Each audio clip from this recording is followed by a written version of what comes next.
आणि आता बातमी सध्या राज्यभर चर्चेत असणाऱ्या हत्याकांडाची।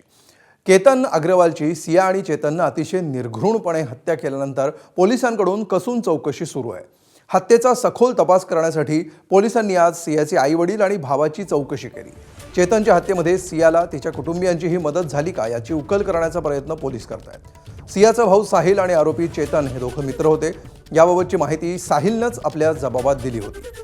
तसंच सिया आणि केतनचं लग्न ठरवण्यासाठी मध्यस्थी करणाऱ्या मित्तल कुटुंबाची देखील चौकशी झाल्याचं पोलिसांनी स्पष्ट केलंय। आता सियाच्या आई-वडिलांच्या चौकशीतून काय खुलासे होतात हे पाहणं महत्त्वाचं असणार आहे।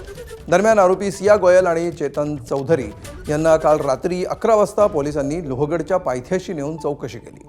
दोन्ही आरोपींनी लोहगडावर जाण्यासाठी कोणता मार्ग वापरला याचीही चौकशी करण्यात आली।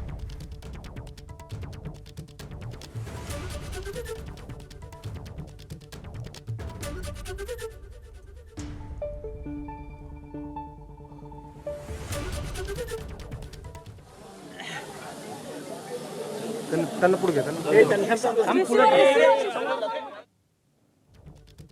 तपासाच्या दृष्टीने जी काही महत्त्वाची अँगल्स आहेत ती आम्ही सर्वच त्या प्रत्येक अँगलमध्येच आम्ही तपास करत आहोत आणि आम्ही या तपासामध्ये सर्व शक्यता आम्ही पडताळणार आहोत।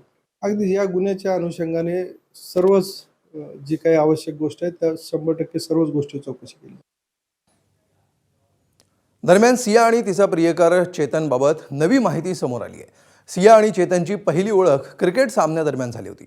सियाचा भाऊ साहिल आणि चेतन चौधरी हे एकत्र क्रिकेट खेळायचे।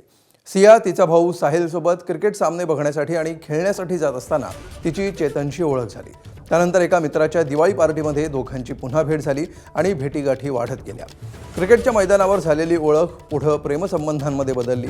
तपासात समोर आलेल्या माहितीनुसार गेल्या काही महिन्यात सिया आणि चेतन यांच्यामध्ये तब्बल 2004 फोन कॉल झाले। त्यांचा एकूण संवाद सुमारे 238 तासांचा होता।